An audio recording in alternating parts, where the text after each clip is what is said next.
আমাদের এখানে শীত পড়েছে জমজমাটি। শীতের মধ্যে একদিনই মাত্র গাজরের হালুয়া হয়েছিল, তাই ভাবলাম আরেক দিন হয়েই যাক গাজরের হালুয়া। আমার এক ভিউয়ার্স অনেক রিকোয়েস্ট করেছে গাজরের হালুয়াটা পুরো প্রসেসটা দেখানোর জন্য। আমি যেভাবে করি সেটাই দেখাচ্ছি আজকে। আমি এরকম কুচো করে মিক্সার গ্রাইন্ডারে গ্রাইন্ড করে নিই, একদম পুরো পেস্ট করি না, তবে একদম গোটা গোটাও থাকে না, যেরকম গাজরের হালুয়াতে হবে সেই রকমটাই রাখি। আর এদিকে এলাচটাকেও সুন্দর করে গুঁড়ো করে নিলাম। আর ঘিয়ের পরিমাণটা কিন্তু একটু বেশি নিতে হবে, তবে তোমাদের নিজেদের আন্দাজ মতনই ঘিটা নিও। আমার একটু মিডিয়াম ঘিটাই নিয়েছি, আরও ঘি নিলেই ভালো হতো, কিন্তু আমরা একটু ঘিটা কম খাই। এইটা নিয়েছি ফার্স্টে ভাজার জন্য, তারপরে ওপর থেকেও কিন্তু গরম ঘি দিতে হবে। আমি ওপর থেকে গরম ঘি দেওয়ার জন্য মাইক্রো ওভেনে ঘিটা গরম করে রেখে দিয়েছি।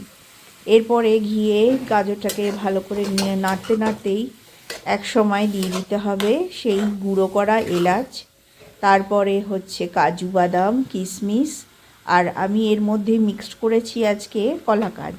গুড়ের কলাকাঁদটা কর্তাবাবু নিয়ে এসেছে, গাজরের হালুয়ার জন্যই দিয়েছি।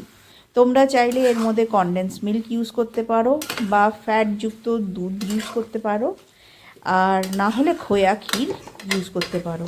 যার যেরকমভাবে সুবিধা হবে সে সেরকমভাবেই ব্যবহার করতে পারো। আর আমি অল্প পরিমাণে এটাতে চিনি দেব, যেহেতু আমরা একটু চিনির পরিমাণটা কম খাই, তাই অল্প পরিমাণে চিনি দিয়েছি। তারপর এটাকে ভালো করে মিক্স করতে হবে।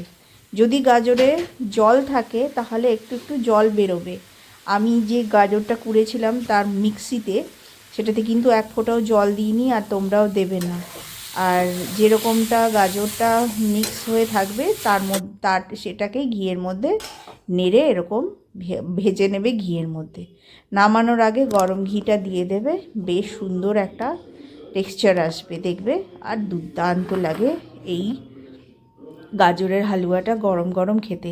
যখনই খাবে তখনই তার আগেই না একটুখানি গরম করে নেবে মাইক্রো ওভেনে।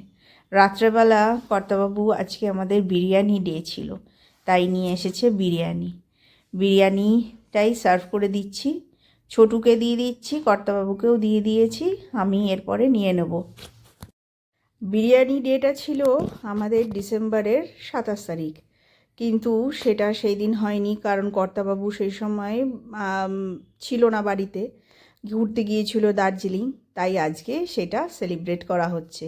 সবাই মিলে সুন্দর বিরিয়ানি গরম গরম নিয়ে নিয়েছি, আর শীতের দিনে বেশ ভালোই লাগে বিরিয়ানি খেতে।